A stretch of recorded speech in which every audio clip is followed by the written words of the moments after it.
Assalamualaikum warahmatullahi wabarakatuh.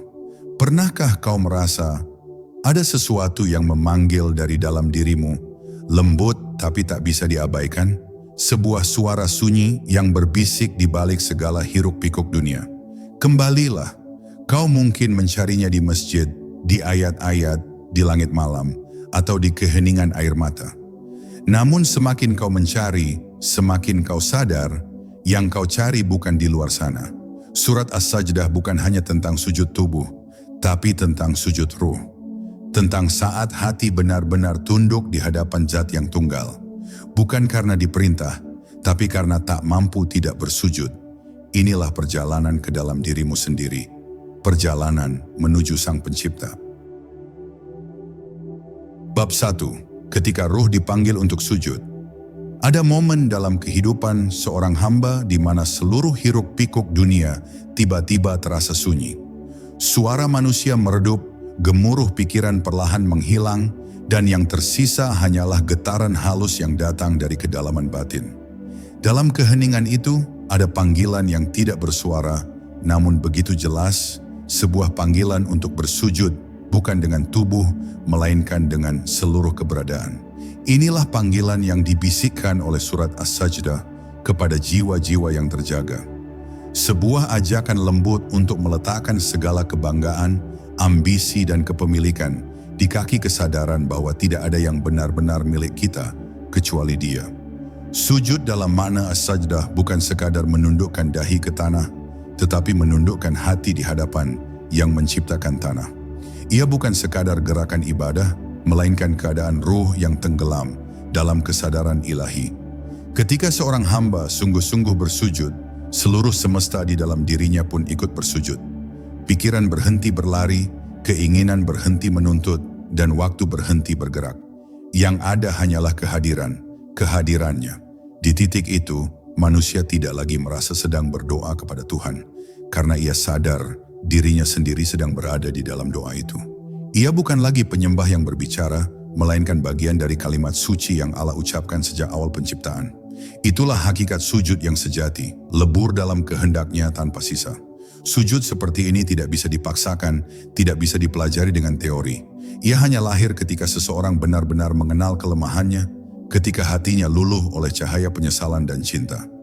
Maka ketika engkau sujud dan merasa seolah bumi menyambutmu dengan hangat, ketahuilah bahwa yang menyambutmu bukanlah tanah, melainkan rahmat-Nya yang sedang menenangkan jiwa. Setiap dahi yang menempel di bumi adalah rahasia pertemuan antara ciptaan dan penciptanya.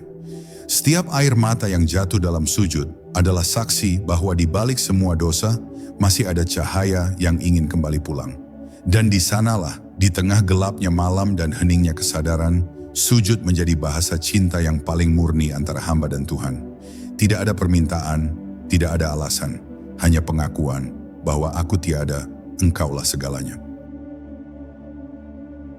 Bab 2. Ketika alam semesta ikut bersujud. Jika engkau mau menenangkan hatimu sejenak dan menatap alam dengan mata yang tidak sekadar melihat, engkau akan tahu bahwa seluruh ciptaan ini sedang bersujud. Setiap daun yang gugur tidak jatuh dengan sia-sia, setiap angin yang berhembus tidak bergerak tanpa izin, setiap bintang yang berkelip di langit bukan sekadar cahaya, semuanya sedang menundukkan diri kepada kehendak yang maha tunggal. Alam tidak pernah menolak perintahnya. Langit tetap terhampar dalam ketaatan, bumi tetap berputar dalam pengabdian, dan laut tetap berdebur dalam zikir yang panjang. Di tengah keteraturan semesta, ada simfoni rahasia yang tak pernah berhenti. Seluruh wujud sedang bersujud dengan caranya masing-masing. Namun manusia, makhluk yang diberi kesadaran dan kehendak, sering menjadi satu-satunya ciptaan yang berani menolak untuk tunduk. Ia ingin menjadi pusat, padahal ia hanyalah satu nada kecil dalam orkestra besar ciptaan. Ketika engkau menatap matahari yang terbit dan tenggelam, sesungguhnya engkau sedang menyaksikan sujud kosmik. Ketika engkau mendengar gemericik air atau disir dedaunan, itu bukan sekadar bunyi alam, melainkan zikir yang tak pernah berhenti. Alam tidak beribadah dengan kata-kata, tapi dengan keberadaannya. Ia bersujud tanpa bentuk, tapi dengan keindahan. Maka bila manusia ingin kembali pada fitrahnya, ia harus belajar dari alam. Tunduk bukan karena diperintah, tapi karena sadar bahwa segalanya sudah tunduk sejak awal. Surat As-Sajdah mengajarkan bahwa sujud sejati adalah penyatuan kehendak manusia dengan irama semesta. Ketika engkau sujud, jangan bayangkan dirimu sendirian. Bayangkan seluruh alam ikut menunduk bersamamu. Bayangkan bumi yang menopang dahimu juga sedang bertasbih, dan udara yang mengisi napasmu pun sedang menyebut namanya. Sujudmu menjadi gema kecil dari sujud seluruh ciptaan, dan dalam gema itu engkau menemukan kedamaian yang tidak berasal dari dunia. Sebab saat ruh bersujud dengan kesadaran, ia tidak lagi terpisah dari semesta. Ia menjadi bagian dari arus suci yang terus mengalir menuju yang satu. Arus yang tak pernah berhenti, tak pernah melawan, tak pernah ragu. Hanya mengalir, tunduk, dan kembali. Bab 3. Saat waktu menjadi bayangan keabadian.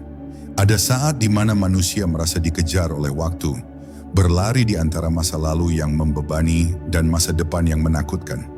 Ia terjebak dalam hitungan jam dan hari, dalam kecemasan yang tak pernah reda. Namun, bagi mereka yang memahami rahasia surat As-Sajdah, waktu bukanlah sesuatu yang harus dikejar, melainkan disadari. Sebab bagi Allah, satu hari bisa sebanding dengan 1000 tahun. Itu bukan perbandingan angka, tapi penyingkapan makna, bahwa waktu hanyalah bayangan dari keabadian, dan yang abadi hanyalah Dia. Waktu berjalan di dalam kita, namun Dia berada di luar waktu. Maka ketika ruh mulai menembus tirai dunia, ia menyadari bahwa masa lalu, kini, dan nanti hanyalah pantulan dari satu cahaya yang sama. Cahaya kehendak ilahi yang menembus seluruh dimensi. Dalam kesadaran makrifat, waktu bukan lagi garis lurus, tapi lingkaran yang kembali kepada sumbernya. Segala yang kita alami hari ini sejatinya adalah bagian dari rencana yang telah disempurnakan sejak azali. Maka tidak ada yang benar-benar terjadi secara kebetulan. Setiap pertemuan, kehilangan, luka, dan bahagia, semuanya adalah ayat yang sedang dibacakan Tuhan dalam kehidupan kita. Dan siapa yang mampu membaca ayat-ayat waktu, ia tidak akan lagi gelisah dengan perputarannya. Ketika seseorang benar-benar sujud di hadapan Zat yang Maha Tunggal, ia keluar dari cengkraman waktu. Ia tidak lagi terikat pada kapan, sebab di hadapan Allah tidak ada kemarin dan esok, yang ada hanya sekarang yang suci. Setiap tarikan napas menjadi keabadian kecil, setiap detik menjadi pintu menuju hadiratnya. Sujud ruhani bukanlah gerakan dalam waktu, melainkan keadaan di luar waktu. Dalam sujud itu, masa lalu larut, masa depan lenyap, dan hanya kehadirannya yang tinggal. Maka siapa yang menemukan sujud sejati, ia tidak lagi menunggu surga di akhirat, sebab surga sudah menitis di dalam hatinya sekarang. Ia hidup di dunia, namun batinnya telah sampai pada keabadian. Disitulah manusia memahami bahwa waktu hanyalah cermin yang memantulkan wajah Tuhan. Kadang terang, kadang redup, tapi selalu menuju kepada yang sama. Zat yang tidak berubah oleh apapun, karena Dialah sumber dari segala perubahan. Bab 4. Ketika akal tunduk kepada cahaya.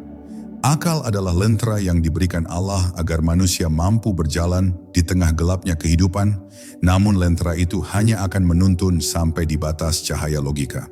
Setelah itu, ada wilayah yang tak lagi bisa dijangkau oleh pikir, melainkan hanya bisa dirasakan oleh ruh.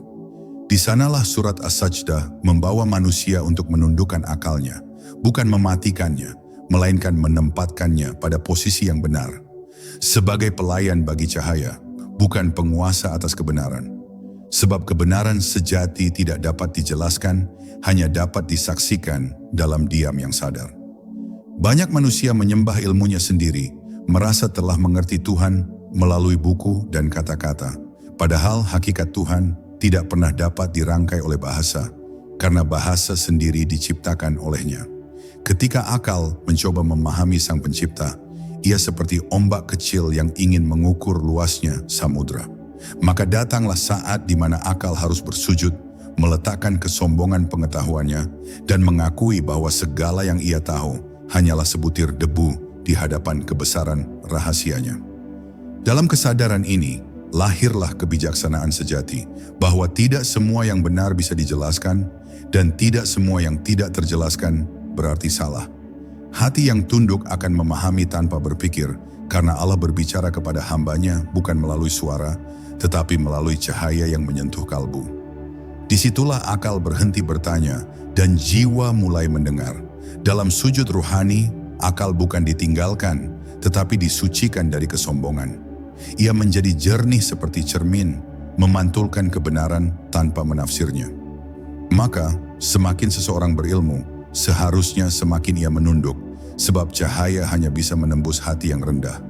Orang yang bijak bukanlah yang paling banyak tahu, melainkan yang paling dalam merasakan kehadiran Allah di balik setiap pengetahuan. Saat akal tunduk kepada cahaya, ia berubah menjadi jalan, bukan dinding. Ia menjadi sarana bagi ruh untuk mengenal Tuhannya lebih dalam, hingga akhirnya tidak ada lagi perbedaan antara yang berpikir dan yang disadari. Semua menjadi satu dalam kesunyian makrifat, bahwa segala pengetahuan sejati bermula dan berakhir pada satu sumber. Allah, Zat yang Maha Mengetahui, tempat seluruh akal bersujud dalam diam yang abadi. Bab 5, Sujud para arwah, perjalanan jiwa setelah kesadaran.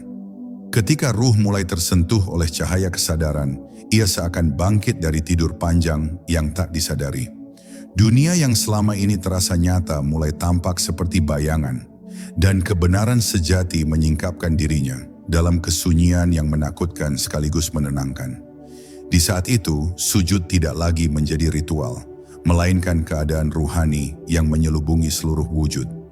Ruh yang telah mengenal sumbernya akan bersujud tanpa diperintah, sebab ia sadar bahwa segala gerak dan diam hanyalah pantulan dari kehendak ilahi.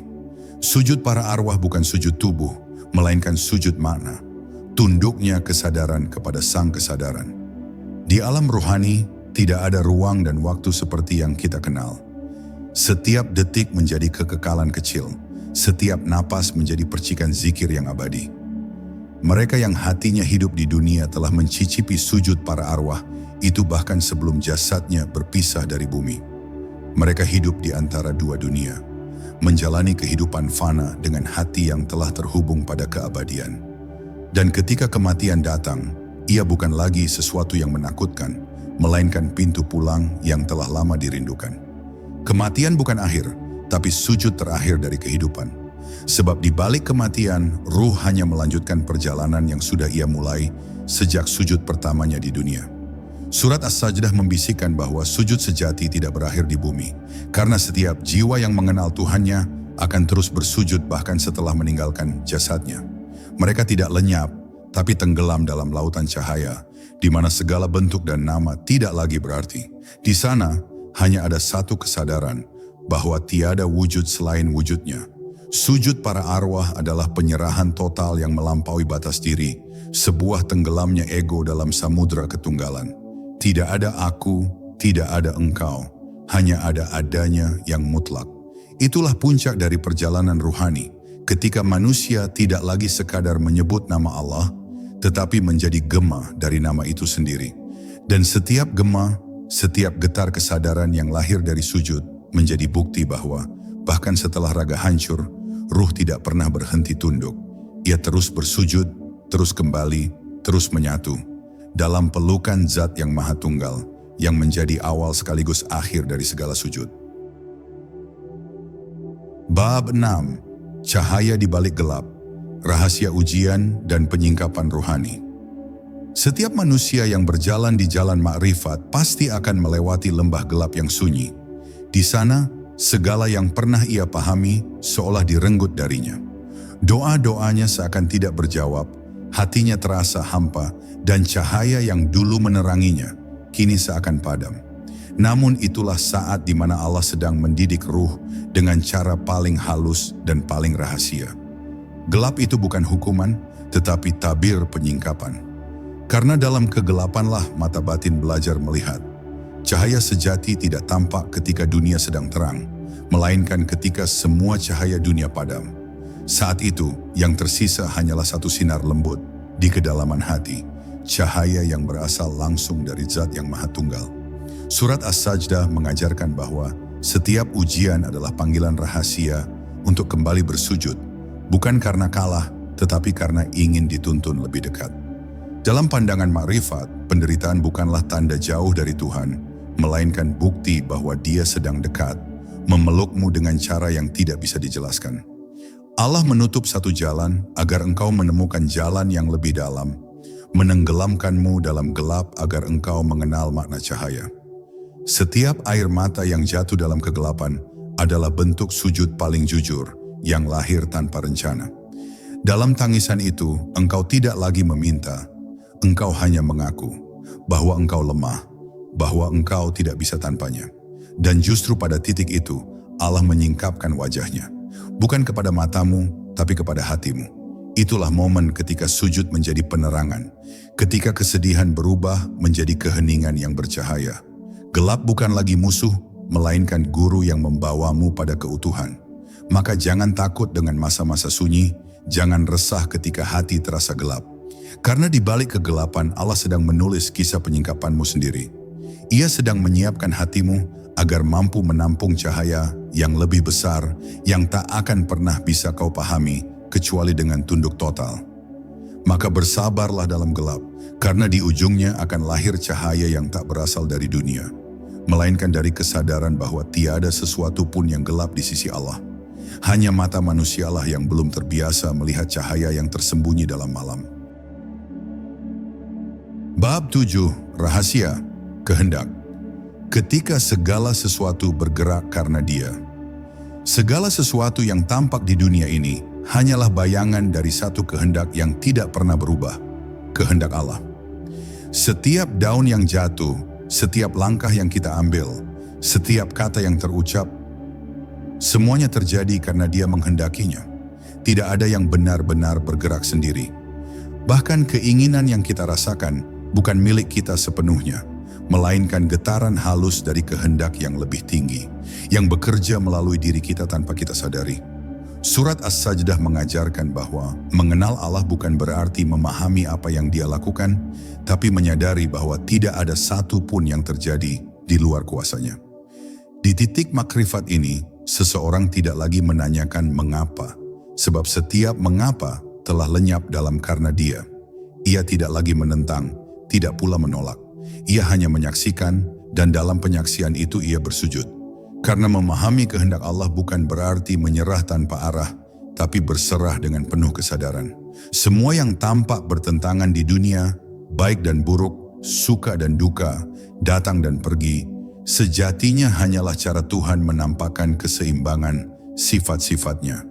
Kita menangis bukan karena ditinggalkan, tapi karena Dia sedang mengajarkan arti kehilangan. Kita tertawa bukan karena memiliki, tapi karena Dia sedang menunjukkan betapa sementara rasa memiliki itu. Dalam setiap kejadian ada rahasia tarikan kasih ilahi yang memanggil kita untuk pulang. Dan semakin seseorang mengenal rahasia ini, semakin ia tenang di tengah badai hidup. Ia berjalan di dunia tanpa beban, sebab ia tahu bahwa yang menggenggam segala sesuatu bukan dirinya, melainkan Allah sendiri. Maka sujud di sini bukan lagi sekadar gerakan, tapi keadaan pasrah total. Pasrah yang lahir dari pengetahuan, bukan dari ketidakberdayaan.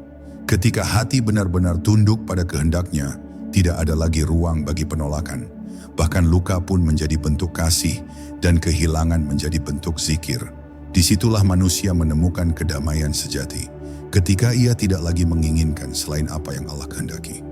Karena pada akhirnya, segala sesuatu memang bergerak bukan karena kita mau, tapi karena Dia berkehendak. Dan dalam kesadaran itu, sujud menjadi pengalaman yang sempurna. Sebab engkau tidak lagi tunduk karena diperintah, melainkan karena engkau tahu, bahkan sujudmu pun terjadi karena Dia yang menundukkanmu. Bab 8. Mana hidup dan mati saat ruh mengenali asalnya. Hidup dan mati bukan dua hal yang berlawanan, melainkan dua sisi dari satu gerakan yang sama. Gerakan kembali kepada Sang Pencipta.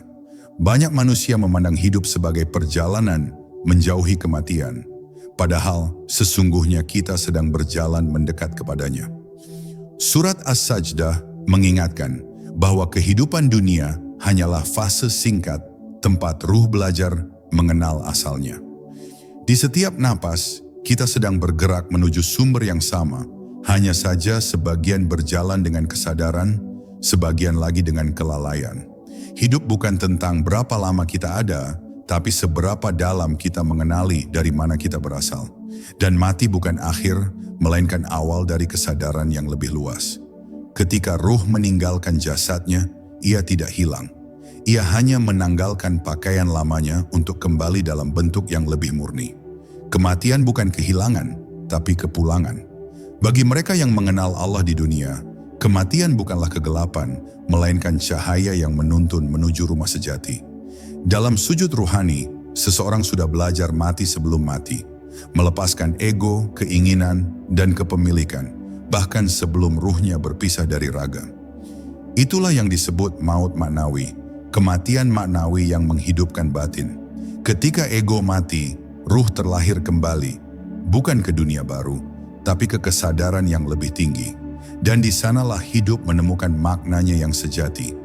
Bukan untuk mengejar dunia, tapi untuk mengenal Tuhan di dalam segala peristiwa. Orang yang hidup dengan kesadaran akan kematian akan mencintai setiap detik dengan lembut, sebab ia tahu semua akan berlalu kecuali Allah. Ia akan menatap orang lain bukan dengan iri, tapi dengan kasih, sebab semua yang ia lihat hanyalah cermin dari dirinya sendiri.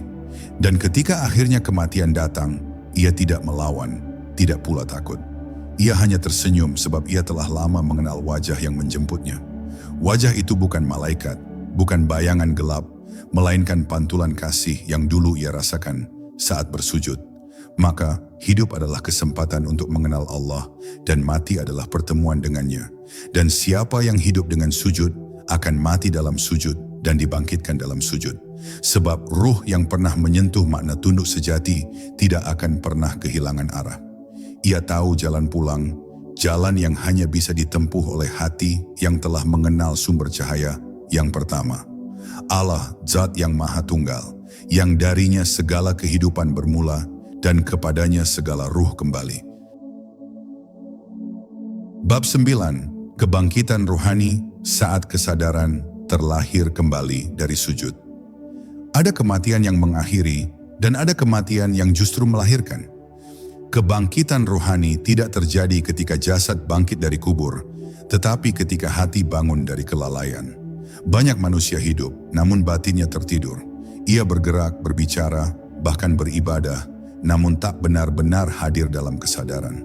Surat As-Sajdah mengingatkan bahwa kebangkitan sejati dimulai ketika ruh menyadari bahwa ia telah lama tertidur di bawah bayangan dunia.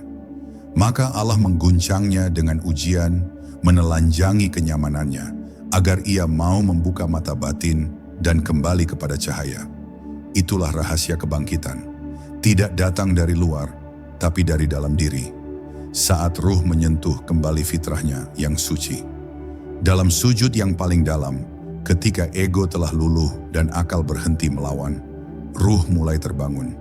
Ia mendengar bisikan lembut yang bukan dari dunia. Suara kasih yang berkata, "Bangkitlah, karena aku tidak pernah pergi." Maka, orang yang pernah bersujud dengan seluruh kesadarannya akan merasakan kelahiran baru. Ia mulai memandang dunia bukan dengan mata jasad, tapi dengan mata ruh. Segala hal yang dulu tampak kacau kini tampak indah dalam keteraturan ilahi. Ia tidak lagi menolak takdir, sebab ia tahu bahwa di setiap kejadian ada tangan kasih yang sedang menuntun. Kebangkitan rohani bukan tentang menjadi suci, tapi menjadi sadar. Menyadari bahwa Allah selalu bersama, bahkan ketika hati terasa jauh. Saat ruh bangkit, dunia tidak lagi menjadi beban, tetapi ladang zikir. Setiap pertemuan menjadi pelajaran, setiap kehilangan menjadi doa, dan setiap napas menjadi pengingat bahwa hidup ini bukan milik kita. Di titik inilah manusia berhenti mencari Tuhan di luar dirinya, sebab ia menemukannya di dalam segala sesuatu, di dalam pandangan, di dalam diam, di dalam cinta, bahkan di dalam air mata. Kebangkitan ruhani adalah momen ketika seseorang melihat dengan jelas bahwa seluruh perjalanan hidupnya dengan segala luka dan jatuhnya ternyata bukan untuk menjauhkannya dari Allah, melainkan untuk membawanya pulang. Dan sejak saat itu ia tidak lagi beribadah karena takut, tapi karena rindu. Ia tidak lagi sujud karena kewajiban, tapi karena tak mampu tidak bersujud. Di dalam dirinya ada kehidupan baru, kehidupan yang tenang, lembut, dan bercahaya. Sebab ruh yang telah bangkit tak akan pernah tertidur lagi. Ia telah mengenal sumber kehidupan sejati, Allah Zat yang Maha Hidup, yang menghidupkan tanpa permulaan dan menidurkan tanpa akhir. Bab 10, kembali ke Zat yang tunggal, saat segala sujud menemukan akhirnya. Pada akhirnya, segala perjalanan akan bermuara pada satu titik, kembali kepadanya. Tidak ada langkah yang benar-benar tersesat, sebab setiap arah pada hakikatnya mengarah kepada Zat yang sama. Hanya saja sebagian berjalan dengan cahaya kesadaran, sebagian lagi masih tertutup kabut dunia. Surat As-Sajdah menuntun kita pada pemahaman bahwa seluruh kehidupan ini adalah siklus sujud yang panjang, dari sujud penciptaan, sujud perjalanan, hingga sujud kepulangan. Kita diciptakan dari tanah, dijalankan oleh waktu, dan akhirnya dikembalikan pada keabadian. Maka hidup sejatinya hanyalah ruang untuk mengenal siapa yang menundukkan dan siapa yang disembah. Ketika seseorang mencapai kesadaran tertinggi, ia akan melihat bahwa tidak ada yang tersisa selain Allah. Bahkan dirinya sendiri bukanlah dirinya, melainkan cermin yang memantulkan cahayanya. Segala yang dulu dianggap aku lenyap dalam lautan Dia, tidak ada lagi dualitas antara hamba dan Tuhan, sebab yang tersisa hanyalah kesatuan makna. La ilaha illallah, itulah hakikat sujud terakhir. Bukan lagi gerakan tubuh, bukan lagi sekadar perasaan tunduk, tetapi peleburan total dalam kehendak ilahi. Di titik ini, tidak ada lagi harapan, tidak ada lagi ketakutan, yang ada hanyalah kehadiran. Manusia yang telah sampai di sana tidak lagi berbicara tentang Tuhan, sebab seluruh keberadaannya telah menjadi bahasa Tuhan itu sendiri. Nafasnya zikir, diamnya tasbih, pandangannya rahmat. Ia tidak lagi menilai dunia sebagai baik atau buruk, karena semuanya adalah manifestasi dari yang satu. Sujudnya kini tidak memerlukan tempat, tidak memerlukan arah, sebab seluruh semesta telah menjadi mihrabnya. Ketika ruh telah kembali mengenal asalnya, dunia kehilangan daya tariknya, dan waktu kehilangan batasnya. Ia tidak mati, tapi larut dalam kehidupan yang tak bertepi. Maka sujud terakhir bukanlah akhir, melainkan awal dari keabadian. Sebab setiap ruh yang telah mengenal Allah tidak akan pernah terpisah darinya lagi. Inilah makna terdalam dari As-Sajdah, bahwa setiap sujud adalah panggilan untuk pulang, dan setiap kesadaran adalah langkah menuju cahaya yang satu. Kita semua sedang berjalan menuju keheningan itu, tempat di mana tak ada lagi nama, tak ada lagi bentuk, hanya ada yang mutlak. Dan ketika akhirnya kita tiba, tidak ada lagi yang perlu diucapkan, sebab seluruh semesta telah bersuara dalam satu kalimat yang abadi, Subhanallah. Setiap sujud adalah langkah pulang. Setiap napas adalah panggilan lembut dari Allah agar kau kembali. Dan ketika akhirnya kau sujud, bukan karena kewajiban, tapi karena cinta, maka disitulah sujudmu menjadi sempurna. Sebab hakikatnya tidak ada yang bersujud dan tidak ada yang disujudkan kecuali Dia. Subhanallah.